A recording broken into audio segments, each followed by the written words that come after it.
Allons voir un petit peu les commentaires de ma dernière vidéo. Ah, il y en a pas mal là. Delta Sigma is the best, ah bah, je suis d'accord. Alors, t'es un génie, alors j'ai une question. Bah, toi, t'es pas un génie de l'orthographe, hein. C'est quoi le gain staging? Merci, t'es un dieu. Eh ben, on va demander à ChatGPT. Il va avoir une réponse, lui. Bonjour, peux-tu m'expliquer ce qu'est le gain staging? Le gain, c'est comme le bouton du son, tu trouves sur l'appareil. Le gain staging, c'est d'ajuster le volume à toutes les étapes du truc sonore pour que ça sonne bien. Les gars disent souvent que les moins 18 dB, c'est un bon truc pour pas que ça sonne tout pourri, avec des distorsions et tout. C'est juste une manière d'ajuster le volume à un niveau pour que tout sonne tip top. J'espère que ça permet de comprendre un peu mieux. Ok, merci. C'est beaucoup plus clair. Avec plaisir. C'était cool de t'aider à comprendre le gain staging. Si t'as d'autres questions ou besoin de plus d'infos, n'hésite pas à me demander. Toujours là pour filer un coup de main. Bah, allons voir un petit peu ce qui se dit sur YouTube. Donc, retenez bien cette règle des moins 18 dB, elle vous sera très utile. On va viser autour de moins 18 dBFS lors d'un enregistrement. Ce que moi je vous suggère de faire, c'est d'enregistrer à une moyenne de moins 18 dB. C'est égal la plupart du temps à moins 18 dBFS. Moins 18 dB, pourquoi? Déjà, pour éviter de perdre de la profondeur et de la tridimensionnalité dans le son. Moins 18 dB. Moins 18 dB. Moins 18 dB. Moins 18 décibels. Moins 18. 22, je rajoute mes 4 qui manquent, plus 4, égale moins 18 dB FS. Donc vous voyez que ce moins 18, il vient pas de l'espace. 1, 2, 3, 4 et...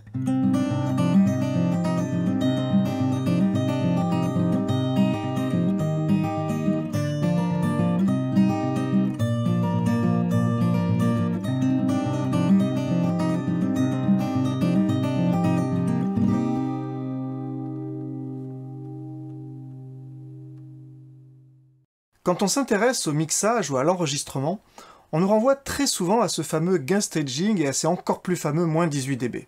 S'il y a derrière tout ça des idées plutôt justes à la base, on entend aussi malheureusement beaucoup d'approximations et même parfois beaucoup de bêtises. Alors certains essaient de justifier ce moins 18 avec des calculs, d'autres par des prétendues normes, etc. Bon, faut savoir qu'en musique, en production musicale, il n'y a pas de normes qui tiennent. Alors certes, en diffusion musicale, que ce soit en diffusion radio, télé, streaming, etc., là il peut y avoir des normes qu'il faut respecter. Mais dans tous les cas, quand on est en train de produire quelque chose, d'enregistrer ou de mixer, eh bien derrière il va y avoir l'étape du mastering. Et c'est lui qui va conformer notre mixage, notre rendu, pour qu'il soit dans les normes des plateformes. Donc, quand on est en production musicale, la question du niveau de travail en production, eh bien, elle n'est pas du tout concernée par ces normes. Et contrairement à ce qu'affirment certains, eh bien non, les DAW et les convertisseurs ne sont pas meilleurs quand on travaille autour de moins 18. Même pire que ça. Enregistrer en visant le moins 18 dBFS, comme beaucoup l'affirment, eh bien c'est une grave erreur. Et aujourd'hui, je vais vous expliquer pourquoi. Et puis je vais vous expliquer comment ne plus vous poser de questions existentielles avec ce fameux gain staging. Mais d'abord, il faut que je vous explique ce qu'est vraiment le gain staging. Alors pour ça, je vous propose d'examiner un petit extrait de la notice de la Tascam M3500, qui est donc ma console de mixage. Alors c'est une console assez ancienne, qui date du début des années 90, mais justement à une époque où on était full analogique, et ça va être bien pratique pour pouvoir comprendre vraiment dans les faits ce qu'est le gain staging. Bon alors je passe un petit peu, on nous explique que la console est extrêmement bien conçue, bien blindée, etc. Mais que malgré tout, elle n'est pas dénuée de bruit, il y a toujours du bruit quelque part, que tout circuit génère du bruit, même une simple résistance, etc. Et on nous dit que quand on arrive au moment du mixage, en fait, tout l'enjeu consiste à ne pas amplifier inutilement le bruit qui est présent, pour pas qu'il ressorte et pour pas détériorer le signal. Alors on nous explique aussi qu'il y a une limite haute que l'équipement électronique ne peut pas dépasser en termes de tension. Bon, alors on nous prend l'exemple d'un amplificateur qui serait alimenté sous 30 volts, généralement ce sera plus 15, moins 15, comme ça l'est dans cette console, qui ne pourrait pas passer un signal de 32 volts. Ça paraît peut-être logique, mais en fait c'est important de le rappeler. En pratique même, une alimentation en plus 15, moins 15, ça va limiter, on va dire, à plus 13, moins 13, à peu près ce qu'on pourrait estimer de passer dans l'amplificateur, donc 32 volts, c'est clair que ça passe pas. Sinon, évidemment, il y a de la distorsion parce que le signal est coupé. Et on veut justement éviter cette distorsion, et pour ça on nous conseille de ne pas utiliser des faders qui soient trop bas ou trop hauts, parce que sinon on va être trop près du bruit de fond et trop près de la saturation. Alors, on nous explique que même si la console est très bien designée, avec une alimentation qui est bien faite, puissante, etc., que le point de clipping est très haut et que le bruit est très bas, qu'il y a beaucoup de points dans la chaîne du signal où il peut y avoir de l'amplification, et que c'est notre job en tant que mixeur d'utiliser le système d'enregistrement pour obtenir les meilleurs résultats. Et que notre signal doit donc se trouver entre ces deux limites, qui sont le bruit de fond et la distorsion qui est au-dessus. Et là où c'est intéressant, c'est de voir la page suivante. Alors on a ici un diagramme qui est très intéressant et qui nous explique un petit peu tout ce qui se passe en termes de niveau aux différentes étapes du chemin du signal dans la console. Alors si on regarde de façon un peu détaillée, on a ici la partie d'entrée avec les entrées lignes ou les entrées micro, et on a ensuite les différents étages. À chaque fois qu'on a une barre comme ça qui remonte, c'est du gain qui est appliqué quelque part, c'est un étage d'amplification. Et les petites flèches ici, là, représentent des réglages, donc des potentiomètres ou des faders qui sont sur la console. Alors je vous ai tracé deux exemples de gain staging à travers cette console. Regardons l'exemple en jaune d'abord, donc c'est un signal qui rentre assez faible, on va dire un signal micro par exemple, qui rentre à moins 50, sur lequel on applique un petit peu de gain au niveau du préampli, un petit peu de gain au niveau du fader, et puis à la sortie également. Au final, par rapport à l'entrée qui était à moins 50, on se retrouve à moins 30 en sortie, donc on a gagné 20 décibels net sur le trajet du signal. Alors ensuite on a un exemple en rouge, donc lui il est à moins 40, c'est pas substantiellement différent, c'est juste pour qu'on y voit clair que je l'ai décalé de 10. Mais lui par contre il va recevoir tout de suite un gain gigantesque de 50 décibels, donc il va être très haut, et ensuite on va encore mettre du gain, et ensuite on va avoir une grosse atténuation, donc le fader qui sera très très bas en sortie, pour avoir en fait aussi 20 décibels d'augmentation par rapport à l'entrée. Et finalement, si on regarde un petit peu le chemin jaune, il a été très bas en volume, et donc il était tout le long des étages d'amplification très près du bruit. Alors que le signal rouge, lui, il était très fort, il était très près du clipping level. Donc si on imagine que par exemple, on a, je sais pas moi, mis un petit peu d'équaliseur ici, eh ben on peut se retrouver très vite avec quelque chose qui va clipper là-haut. Alors que ici, s'il y a un bruit de fond qui était par exemple ici, le bruit de fond il va remonter là, et il va remonter là, et on va avoir un bruit de fond qui sera pas très très loin du signal. Donc la bonne façon de faire, ça serait d'avoir quelque chose qui viendrait se mettre à peu près sur le niveau de référence de la console, et qui viendrait travailler à peu près à ce niveau. Alors ici, pour cette console, en interne, il est à moins 10 dBV, mais chaque console peut avoir des niveaux un petit peu différents en fonction de comment elle est conçue. Donc tout l'enjeu dans le monde analogique, c'est justement de rester dans cette zone un petit peu centrale pour éviter de toucher la zone de clipping ou la zone de bruit qui se trouve en haut et en bas. Bon, là j'ai pris l'exemple du chemin du signal dans une console analogique, mais il faut imaginer à l'échelle d'un studio qu'on va avoir une interconnexion entre différents appareils qui seront comme les différents étages d'une console. Et le magnétophone à bande, qui était utilisé aussi autrefois, va avoir ses propres contraintes de bruit et de distorsion. Bon, c'est bien joli tout ça, mais comment on fait maintenant qu'on travaille quasiment exclusivement en numérique, et notamment pour enregistrer? Alors on nous dit qu'il faudrait enregistrer autour des moins 18 dB. Mais il faudrait d'abord savoir de quoi on parle, parce que 18 dB tout court, ça veut rien dire. Parfois c'est des dBFS, alors des fois on entend aussi des dB RMS. Alors mettons bien les choses au clair. Les dB tout court, ce n'est pas une unité. J'ai fait une vidéo là-dessus, je vous y renvoie si vous avez le moindre doute, c'est vraiment important de comprendre ça. Un dB tout court, c'est un coefficient, c'est un ratio, c'est comme un pourcentage. Ça aurait aucun sens de dire, bah tiens, je vais mettre la guitare à 75%. Et 75% de quoi? Bah non, de rien, 75% tout court. Ça veut rien dire. Quel est le prix de cet objet? Bah il coûte 20%. Ça veut rien dire. Quand on utilise des dB tout court, c'est exactement ça. On exprime un ratio. Donc c'est pas une unité. Le dB tout court exprime un gain ou une atténuation. Donc on va toujours lui mettre un plus ou un moins devant, ce qui va bien exprimer qu'on augmente ou qu'on atténue le signal d'un certain ratio. Et c'est comme ça qu'il faut l'utiliser. Donc quand vous utilisez des dB tout court, mettez toujours le plus ou le moins devant le chiffre.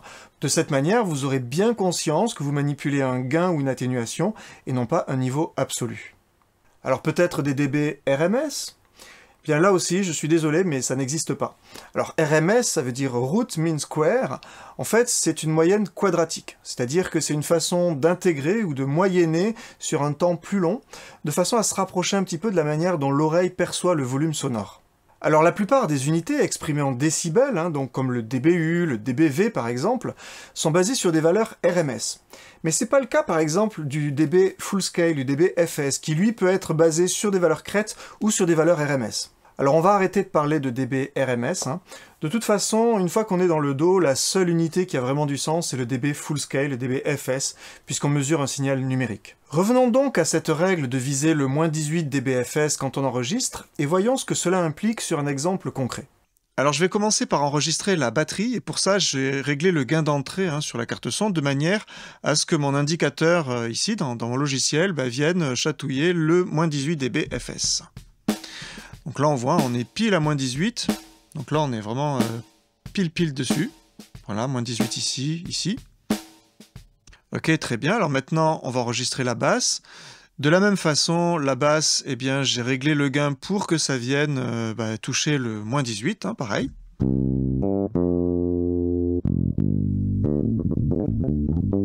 Alors après j'ai une piste de piano. Donc on va enregistrer le piano, de la même manière, j'ai réglé pour que ça vienne toucher le -18. À peu près, on n'est pas à 1 ou 2 dB près. Et pour terminer, il me reste une piste de clavier, un peu synthé, piano électrique. Donc pareil, réglé pour -18. Bon alors on vient de tout enregistrer, et c'est là que les ennuis commencent. Alors pourquoi ? Eh bien tout simplement parce que en faisant en sorte d'enregistrer avec des crêtes qui sont systématiquement à -18, eh bien on se retrouve avec des niveaux moyens de chaque piste, de chaque élément, qui sont complètement différents. Prenez la batterie par exemple. La batterie, donc on a des crêtes qui sont à -18, mais le niveau moyen il est dans les -40, ce qui est très faible. Si je me mets sur la basse, alors les crêtes sont aussi vers -18, puisqu'on les a réglées pour ça, mais le niveau moyen il est dans les -30. Ce qui veut dire que la basse est 10 décibels plus forte que la batterie. Et donc quand on écoute les deux ensemble, eh bien on a quelque chose de complètement déséquilibré.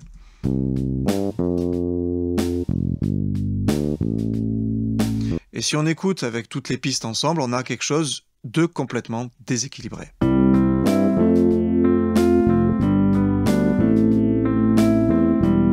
Cette règle d'enregistrer à -18 est complètement stupide. Elle n'apporte aucun gain en qualité et elle complique le travail de production, puisqu'on va se retrouver avec des balances complètement alambiquées dans les casques, ce qui d'ailleurs va souvent gêner les débutants, qui vont avoir beaucoup de mal à faire quelque chose d'équilibré dans les casques, et puis ça peut même gêner les musiciens dans leur jeu. Et puis ça complique et ça ralentit le travail de mixage, puisqu'on part pas d'une base saine et équilibrée. Bref, enregistrer à -18 dBFS est une chose stupide et dangereuse pour vos productions. Alors on nous dit parfois, mais oui, mais il y a une norme, le +4 dBU, qui est le niveau de référence en analogique, eh bien c'est égal à -18 dBFS. Alors non, tout simplement non. Encore une fois, on est en production musicale, on n'est pas en diffusion radio ou TV. Et pour vous le prouver, je vous propose de faire un petit tour des données constructeurs de quelques cartes son ou convertisseurs du marché. Alors on va commencer par cette vénérable Fireface 800 de chez RME. Alors il faut savoir que cette carte son, elle a 3 possibilités de gain, on va dire, qu'on peut commuter en interne dans le driver. Donc il y a la position low gain, la position +4 dBU et la position -10 dBV. Ça permet de l'interconnecter avec toutes sortes de matériel analogiques, les plus divers et variés. Alors, on nous donne ici donc les niveaux de référence. Alors quand on est dans la position low gain, eh bien le 0 dBFS est retranscrit par +19 dBU, ce qui veut dire qu'un signal de +4 dBU, qui est notre signal de référence en analogique, eh bien il est retranscrit par un signal de -15 dBFS. Vous voyez qu'on n'est pas du tout sur le -18. Alors on pourrait se dire oui, mais bon, faut peut-être qu'on aille voir ce qui se passe quand on est à la position +4 dBU, qui est la position standard pour voilà, pro. Alors, on peut faire le calcul, et si vous faites le calcul, le +13 dBU, qui représente donc le 0 dBFS, fait que le +4 dBU va se représenter à -9 dBFS. Vous voyez qu'on n'est pas du tout, mais alors pas du tout sur le -18. Alors la dernière position, elle est exprimée, alors c'est pas des dBU, c'est des dBV, grand V. C'est une autre façon de normer un peu les signaux analogiques. Je rentre pas dans les détails, j'ai fait une vidéo déjà là-dessus. Mais dans tous les cas, ça nous fait un signal qui serait un signal de +4 dBU, le signal de référence, qui serait à -0,2 dBFS. Alors vous voyez que sur cette carte son, qui même si elle est un petit peu ancienne, pendant des années ça a été un leader du marché, et puis il y a encore des gens, moi d'ailleurs j'en fais partie, qui continuent à l'utiliser, ben vous voyez que le moins 18 il apparaît à aucun moment. Alors on va examiner maintenant les spécifications d'une carte beaucoup plus récente, puisqu'il s'agit d'une Antelope Orion 32+, 3e génération. Et on a des indications intéressantes ici, où on nous dit qu'à la fois pour les entrées et pour les sorties, eh bien le niveau max, il est à plus 24 dBu. Alors quand on dit le niveau max, il faut comprendre équivalent donc à 0 dBFS. Donc c'est le maximum de ce qui peut passer dans la conversion. Alors si on reprend notre signal de référence à plus 4 dBu en analogique, eh bien qu'est-ce que ça fera une fois passé dans le monde numérique? Eh bien ça fera pas du tout moins 18, mais ça fera moins 20 dBFS. Voilà, vous voyez qu'encore une fois, on n'est pas à moins 18. Alors ensuite, une petite carte son, une Scarlett 2i2 de chez Focusrite. Donc c'est une petite carte son qui est parfois un peu controversée, il y en a qui disent qu'elle est pas bien, d'autres qui disent qu'elle est très bien, enfin bon. Ce qui est intéressant ici, c'est de voir le maximum input level, donc on est à plus 22 dBu. Alors je vous passe les calculs, et cette fois-ci on tombe, tadadam, eh bien à moins 18 dBFS. Ah, enfin on le trouve. Oui, on le trouve, voilà, ils ont décidé sur cette carte son de faire une référence à moins 18 dBFS. Alors on pourrait se dire que peut-être que Focusrite respecte la norme des moins 18 dBFS. Eh bien on va regarder la Clarette Octopré. Alors il s'agit d'un convertisseur à date, avec des entrées micro, des entrées et sorties lignes. Et ici on voit que sur les entrées lignes, le max input level il est à plus 26 dBu.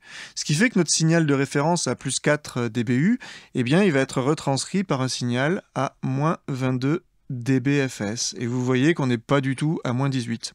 Et puis d'ailleurs, ce qui est encore plus drôle, c'est que sur la même machine, le niveau max de sortie, il est à plus 18 dBu. Ce qui veut dire que si on veut retrouver en sortie un signal à plus 4 dBu, une norme de référence, eh bien il faut se caler sur un moins 14 dBFS. Donc vous voyez qu'au sein d'une même interface, c'est pas la même norme entre les entrées et les sorties. Alors quelle est la bonne manière de faire quand on enregistre ? Alors je vous propose de reprendre le petit projet de tout à l'heure, on va le réenregistrer mais on va changer quelques petits détails. Alors dans ce petit projet, l'élément le plus dynamique, qui a la plus grande dynamique, c'est donc la batterie. Donc je vais faire en sorte de régler le gain quand je vais enregistrer la batterie, de façon à garder une petite marge au-dessus, une dizaine de décibels c'est bien, on ne sait jamais comment le musicien peut jouer. Donc là vous voyez, ma batterie, module à peu près à moins 10. Alors maintenant je vais enregistrer ma basse. Et là, cette fois-ci, je ne vais pas viser un moins 18 hypothétique. Je vais régler le gain d'entrée de ma carte son, de mes préamplis, sur le signal de ma basse, de façon à ce que la basse soit à un niveau cohérent avec la batterie que je viens d'enregistrer. Alors, c'est un niveau cohérent, c'est pas le niveau définitif de mix, on aura toujours une marge de manœuvre.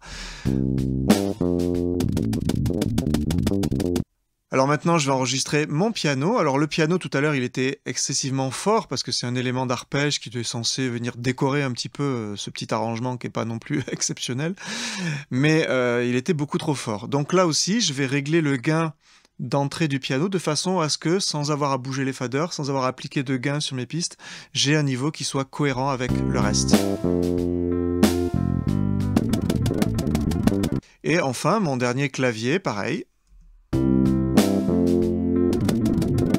Alors c'est intéressant de regarder un petit peu les crêtes maximum qu'on a eues. La batterie, on était à peu près à moins 10, moins 9,9, qui correspond à la marge qu'on s'est laissée en cas de dépassement, parce qu'il faut vraiment pas trop s'approcher quand même du zéro pour pas saturer si jamais il y a quelque chose d'inattendu qui vient être plus fort.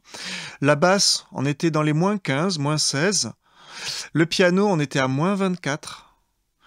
Et la nappe derrière, moins 20. Donc vous voyez, le moins 18, il est nulle part ici. Et donc là, finalement, on se retrouve avec quelque chose qui est relativement équilibré, qui a une base qui est très saine, avec tous les faders à zéro, sur laquelle on va pouvoir travailler tout de suite et aborder le mix tout de suite.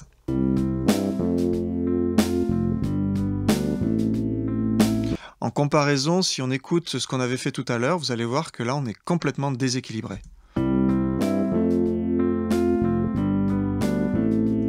Ce qui veut dire que si on part de ça pour faire le mixage, eh bien on se rajoute une étape supplémentaire qui consiste à venir régler le gain de chaque piste de façon à retrouver la cohérence qu'on a perdue. Bon alors il ne faut pas dépasser le 0 dBFS, hein, ça je pense que vous avez compris quand même. Mais le conseil vraiment que je voudrais vous donner maintenant, un conseil de pro si je puis dire, c'est de toujours chercher la cohérence. Quand vous enregistrez un élément, essayez de l'enregistrer à un niveau qui soit cohérent par rapport au niveau des éléments déjà présents. Finalement, hein, votre mise à plat, quand on écoute sans bouger aucun fader, rien, juste ce qu'on vient d'enregistrer, on doit déjà avoir quelque chose de relativement équilibré. Dans ce domaine, l'expérience de l'ingénieur du son est évidemment très importante, mais si vous avez conscience de cela, petit à petit vous réussirez à avoir des sessions bien enregistrées et vous verrez que le mixage sera beaucoup plus facile par la suite. En pratique, hein, avoir des crêtes qui plafonnent à moins 18, c'est clairement trop bas pour des sources dynamiques comme la batterie. Mais en contrepartie, avoir un niveau RMS à moins 18, c'est clairement trop haut pour ce genre de source. Donc oubliez s'il vous plaît ce moins 18 et vous verrez, vous travaillerez beaucoup plus sainement. Alors ça y est, votre projet est enregistré et maintenant vous allez pouvoir passer au mixage. Alors supposons pour l'instant que vous alliez faire un mixage complètement in the box, dans l'ordinateur. Alors voilà, vous passez des heures, des jours, peut-être des semaines à peaufiner votre mixage, et au moment de faire l'export, vous vous rendez compte avec stupeur que sur votre master fader, eh bien de temps en temps, ça sature un petit peu. Alors là, qu'est-ce que vous faites? Réponse A. Je passe 1 heure, voire 1 heure et demie, à essayer de baisser tous les faders de 3 ou 4 dB, sachant qu'il y a des automations partout, sachant qu'il y a des bus et que je veux absolument pas déséquilibrer mon mixage, donc c'est une galère pas possible. Ou alors, réponse B, eh bien, je prends le master fader et je le baisse de 3 ou 4 dB, et le problème est réglé. Ah, j'attends, dites-moi ce que vous faites. Bon, alors il faut avouer que la solution de baisser le master fader de quelques décibels est quand même bien tentante. Mais est-ce qu'on a raison de faire ça? Est-ce que quelque part, il n'y aurait pas eu de la distorsion qui serait apparue sur le signal parce qu'on aurait saturé en interne les bus du logiciel? Bon alors je peux vous rassurer tout de suite, il n'y a aucun problème. C'est-à-dire que les logiciels actuels ont une réserve quasiment infinie sur leur bus interne, puisqu'ils travaillent pour la plupart soit en 32 flottants, voire même souvent en 64 flottants. Alors pour vous le prouver, on va réaliser une petite expérience. J'ai ici une session assez simple avec juste une trentaine de pistes qui sont mises là. Et on va commencer par faire un export brut tel quel de toutes les pistes sommées ensemble. Ça va nous servir de témoin de référence. Alors pour vous montrer qu'il est absolument impossible de saturer en interne dans le logiciel, je vais venir appliquer ici un gain colossal. Je vais mettre un plus 24, sachant qu'ils étaient déjà à moins 10, donc je viens d'appliquer 34 décibels. Et ensuite, on va ouvrir la console, on va y aller vraiment comme des cochons. Déjà, si je mets en lecture, vous voyez que c'est magnifique, tout est complètement saturé. Et je vais venir, en plus de ça, alors sélectionner toutes mes pistes, voilà, et venir les mettre encore à fond. Alors je vais les mettre précisément à plus 12, voilà, hop. Donc je viens de rajouter 12 décibels en plus des 34, ce qui fait 46 décibels. Ok. Et donc là, bon là évidemment le master il est en suffocation, d'accord. Mais ce que je vais faire, c'est que je vais compenser ces 46 décibels ici. Donc je vais faire moins 46 ici sur le fader master. Voilà. Donc pour savoir si le son a été détérioré ou pas, ce qu'on va faire, c'est qu'on va réaliser à nouveau un export avec cette espèce d'amplification-atténuation. Alors pour comparer ces deux exports, je vous propose de faire tout simplement un nul test. Alors pour ça, je vais venir inverser la phase d'une des deux pistes et on va les mettre en solo. Donc maintenant, la question c'est est-ce qu'on va voir quelque chose sur le vumètre? Eh bien non, on voit absolument rien. Donc les deux fichiers sont rigoureusement identiques. Alors je peux même vous afficher l'analyseur de spectre.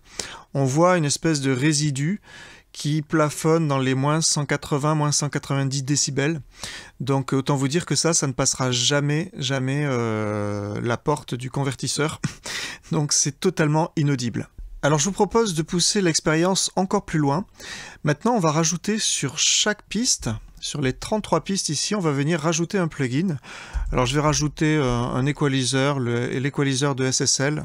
Je vais venir appliquer une petite courbe d'équalisation, peu importe. Et donc à nouveau je vais réaliser un export brut avec tous les gains qui sont remis à 0. Alors je vais maintenant rajouter un gain de malade, on va dire, Donc je vais mettre ici tous mes clips gains à 24 dB, donc on est à plus 34, hein, puisque je vous rappelle qu'ils étaient à moins 10. Comme les inserts sont pré-fader, ça sert à rien, comme tout à l'heure, de venir mettre du gain sur les faders, puisque c'est après le plugin.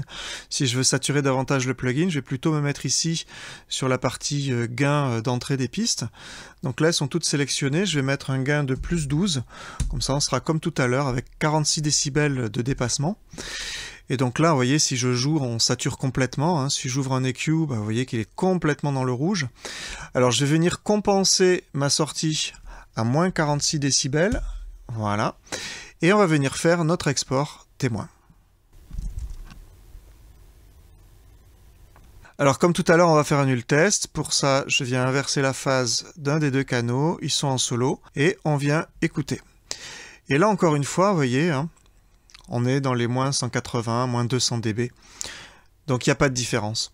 Alors imaginons que vous voulez vraiment travailler comme un bourrin et que vous voulez quand même exporter votre mixage comme ça, hyper fort là, mais sans que ça sature. Comment on peut faire? Eh bien on peut le faire, en fait il suffit de faire un export, mais au lieu de se limiter à 24, ben, on va faire un export en 32 flottants.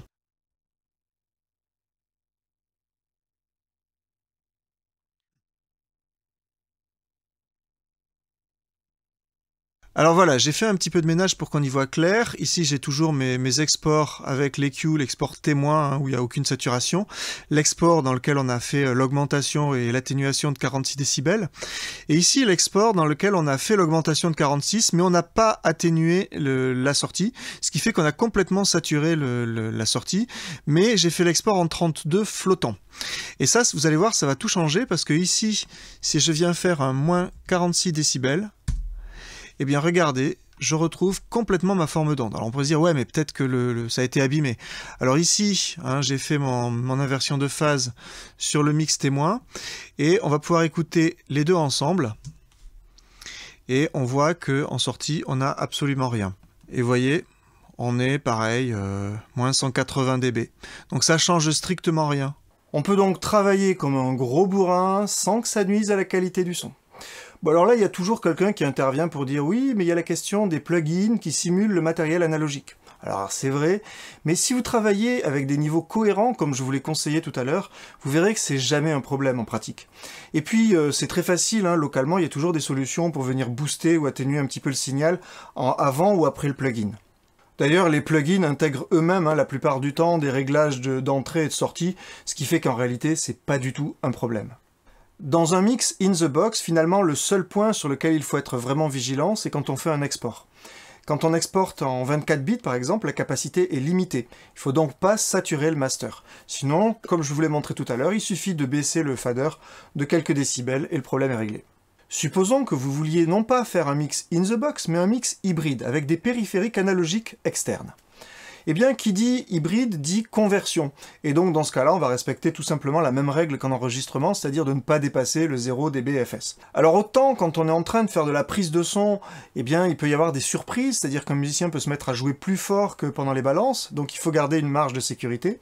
Mais autant en mixage, les niveaux sont relativement déterministes. Si quelque chose plafonne à -1, eh bien, ça sera toujours à -1 à chaque fois qu'on va le lire.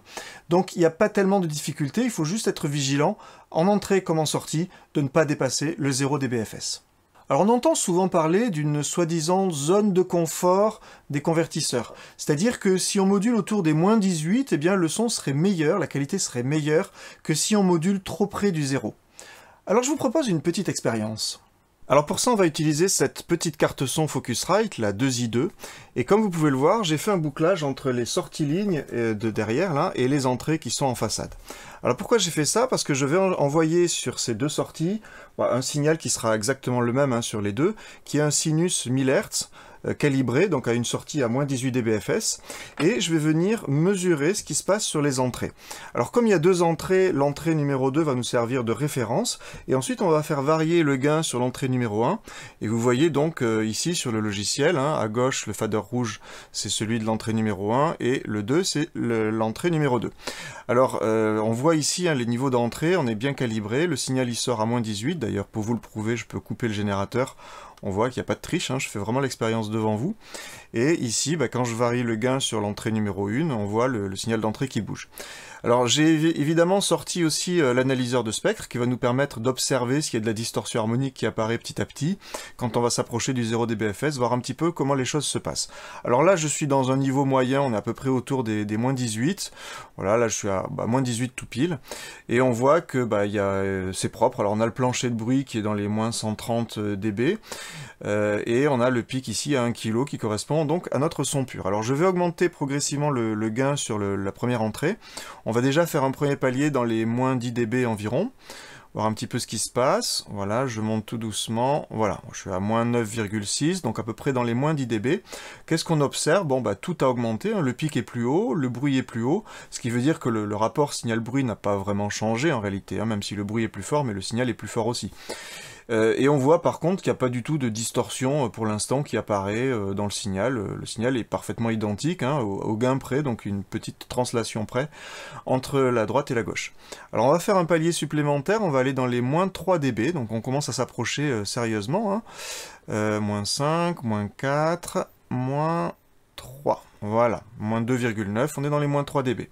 Donc là, le pic est encore plus haut, le bruit a monté également, hein, comme tout à l'heure, mais pas de distorsion harmonique particulière. On a juste encore apporté du gain à toute la bande audible. Il n'y a pas de problème, hein, le signal est parfaitement intègre pour l'instant. Et on est à 3 décibels du 0, on va dire absolu, hein, du 0 dBFS. On va aller maintenant à moins 1 dBFS, en palier supplémentaire. Donc là, c'est très très délicat parce qu'il faut aller vraiment en douceur sur le potentiomètre. Et voilà, on est à moins 1, même moins 0,9. Et qu'est-ce qu'on observe?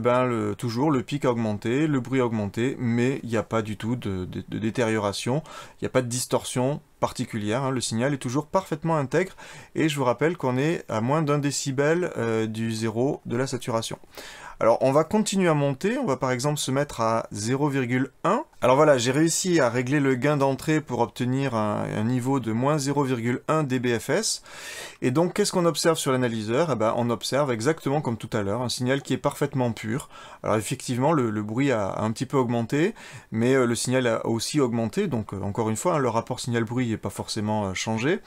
Mais il n'y a par contre absolument aucune trace de distorsion harmonique, hein, donc le signal est parfaitement pur, aussi pur qu'il ne l'était quand on travaillait à moins 18, comme c'est le cas en bas. Alors qu'est-ce qui se passe quand on va toucher maintenant le 0? Eh bien on va essayer de monter un tout petit peu, et voilà, on vient de passer dans le rouge, et qu'est-ce qu'on observe ici? Eh bien on voit tout de suite les pics qui sont arrivés.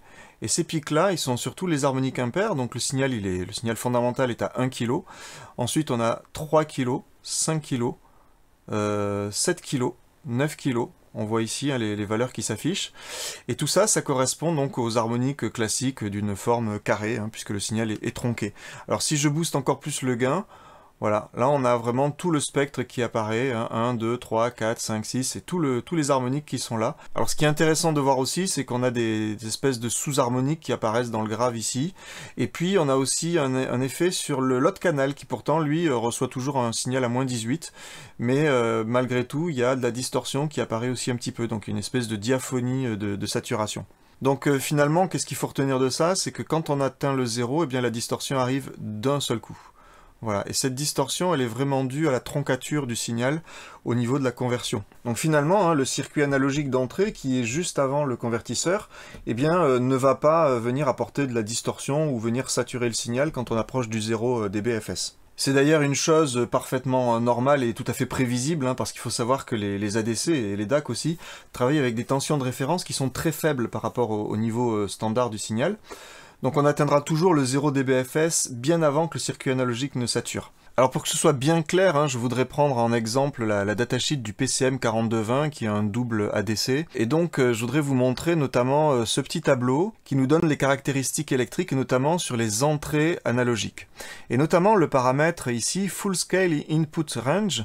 Bon, je pense que vous comprenez ce que ça veut dire, hein, c'est le range, c'est-à-dire la plage électrique de tension qui nous permet d'avoir l'échelle pleine, c'est-à-dire d'atteindre le maximum de l'échelle numérique, donc le 0 dBFS. Alors les ADC ont très souvent des entrées qui sont différentielles, donc symétriques, et on nous dit que on a quelque chose ici qui est en crête à crête de 5,6 volts, donc des volts PP, c'est des volts pic-pic, donc ce qui veut dire plus ou moins 2,8 volts. Voilà. Et il faudrait remettre ça en perspective avec le fait que le front-end, dans toute la partie analogique, est géré avec des amplificateurs opérationnels qui peuvent être plus ou moins dédiés à cette tâche-là, mais qui sont alimentés généralement en plus ou moins 15 volts. Et donc ce qui veut dire qu'on a, en crête à crête, on a pratiquement 30 volts, on va dire, allez, 25-26 volts crête à crête de marge pour le fonctionnement de l'ampli-op, et on a un signal qui au maximum va être de 5,6 volts, avant d'atteindre le 0 dBFS. Donc on voit qu'il y a une marge qui est colossale et que finalement on va atteindre le 0 dBFS bien avant que le circuit analogique ne sature. Alors on trouve aussi dans la datasheet ce schéma que je trouve très explicite. Alors on va pas rentrer dans le détail, mais juste regarder des petites choses. On nous explique ici que le full scale, on l'obtient quand on a 11,76 volts crête à crête. Sachant que ici, donc on va avoir l'ADC qui va se trouver ici, eh bien on doit avoir 5,6 volts crête à crête. Ce qui veut dire que entre ça et ça, eh bien on a quasiment un facteur 2. Donc on a divisé par 2 le signal. Donc vous voyez qu'il n'y a aucune raison qu'ici on vienne saturer, d'autant plus que l'alimentation, comme je vous disais, elle est bien en plus 15, moins 15. Donc en réalité, il n'y a aucune possibilité de venir saturer l'entrée analogique, puisque celle-ci est largement capable d'encaisser jusqu'au 0 dBFS un signal parfaitement intègre. Bon, c'est encore un mythe, cette histoire de convertisseur qui sonnerait mieux quand on rentre pas trop fort dedans. Mais qui a déjà fait l'expérience ? Ceux qui répètent ça, ceux qui l'affirment, ont-ils déjà fait l'expérience? Parce que c'est le problème avec ce genre de choses. Ça paraît logique. On se dit oui, en fait c'est des réflexes de l'analogique. Et puis du coup, on le croit sur parole, sans même le vérifier, et puis tout le monde le répète, et puis comme on l'entend partout, tout le monde l'affirme, et tout le monde le répète, et voilà, et ça devient une espèce de vérité, alors que c'est basé sur rien. Attention donc, c'est pas parce que beaucoup de gens répètent tous la même chose que cette chose est vraie. Alors quand on fait des recherches sur le gain staging, eh bien on nous explique très souvent que c'est une étape au moment du mixage, juste avant de démarrer le mixage, où on va venir équilibrer les niveaux des différentes pistes avant de pouvoir commencer le mixage. Alors, encore une fois, dans un projet bien mené, eh bien c'est au moment de la prise, à l'enregistrement, qu'il faut rechercher cette cohérence. Et idéalement, la mise à plat doit sonner relativement équilibrée avec les faders à 0. Dans un studio pro, personne ne passe 1 heure à aligner chaque piste à moins 18 avant de commencer à mixer, ça n'existe pas. Alors quand on doit mixer un projet très amateur ou qui a été mal enregistré, eh bien on peut être amené effectivement à devoir rééquilibrer toutes les pistes pour retrouver de la cohérence. Mais cette cohérence, normalement, on devrait la rechercher dès le départ. Donc le gain staging, en analogique, c'est quelque chose d'absolument fondamental, sinon on va faire un travail de mauvaise qualité. Par contre, en numérique, et surtout dans les logiciels, dans les DAW, eh bien la question n'existe tout simplement pas. Mais par contre, il faut bien comprendre que dès que le signal passe par un médium qui a une capacité limitée, alors ça peut être un export dans un fichier 16 bits, 24 bits, ça peut être aussi une liaison AES-EBU, SPDIF, ADAT, une conversion, etc. Alors on doit toujours veiller à rester sous le 0 dBFS. Alors pour la question des niveaux, quand on enregistre, eh bien il suffit de garder un petit peu de marge pour les imprévus, et aussi en fonction des sources qu'on enregistre. Il est évident qu'une nappe de synthé n'aura peut-être pas la même dynamique qu'une batterie jouée en live. Une voix folk n'aura pas la même dynamique qu'une voix lyrique d'opéra. C'est bien aussi d'essayer d'anticiper les futurs éléments qui vont venir s'ajouter dans le projet. Par exemple les cuivres et les percussions quand on enregistre les cordes. Vous pouvez éventuellement vous aider avec un plugin de vumètre, ça peut vous aider à vraiment visualiser un petit peu les niveaux moyens, ou alors, si votre logiciel vous l'indique, regardez le niveau RMS des signaux. Parce que comme on l'a vu, si on suit bêtement un moins 18 pour enregistrer, eh bien alors certes, tous les crête-mètres vont être tous bien alignés, mais par contre, au niveau de la balance, on est complètement incohérent et ça ressemble à rien. Pour avoir beaucoup pratiqué l'exercice, je peux vous assurer que quand on enregistre par exemple une grosse session d'orchestre, on a vraiment besoin d'avoir de la cohérence dès la prise. Et je peux vous assurer que travailler de cette manière facilite énormément le mixage et fait gagner beaucoup de temps. Pour moi, ça soulève un double problème, cette histoire de gain staging et de moins 18 qu'on nous rabâche partout. D'abord, sur Internet, tout le monde peut s'exprimer. Et beaucoup d'amateurs, alors qui souvent n'ont pas une vraie expertise sur le sujet, alors j'ai rien contre eux, mais souvent ils affirment des choses sur la simple fois qu'ils ont lu ou entendu ça 2 ou 3 fois. Et forcément, ça va créer une espèce de discours dominant qui va ressortir à chaque fois qu'on va faire des recherches sur le sujet. Et sur le gain staging en particulier, on entend à peu près tout et n'importe quoi. Des choses qui sont plutôt justes, des choses qui sont plus ou moins basées sur la réalité, puis des choses qui sont complètement fantasmées. Et pour ça, je vous renvoie à la perte de la tridimensionnalité du son si on n'enregistre pas à moins 18. Le deuxième problème, il concerne plutôt les professionnels. Il y a des pros du son qui peuvent être d'excellents artistes du son et reconnus à juste titre pour leur travail, je remets pas du tout ça en question, mais parfois certains racontent de la merde quand ils parlent technique. Réputation, arguments d'autorité, etc., etc. J'ai déjà abordé ces questions dans d'autres vidéos si ça vous intéresse. Oui, parce que dans ingénieur du son, d'abord il y a ingénieur, ça serait bien qu'on n'oublie pas ce petit détail. Donc, pour résumer tout ça en quelques mots. D'abord, oubliez ces moins 18 qui n'ont aucune justification technique ni théorique. Ensuite, gardez de la marge pour les musiciens un petit peu trop inspirés. Et puis troisième point très important, ouvrez vos oreilles et travaillez toujours de manière cohérente et équilibrée. Et vos productions n'en ressortiront que bonifiées. Dites-moi un petit peu dans les commentaires ce que vous en pensez de ce fameux gain staging et de ces moins 18 dB. Alors voilà, pensez au petit pouce vers le haut si ça vous a plu, pensez à vous abonner si vous ne l'êtes pas, comme ça vous serez averti des prochaines vidéos. Et sur ce, prenez soin de vous, et à la prochaine.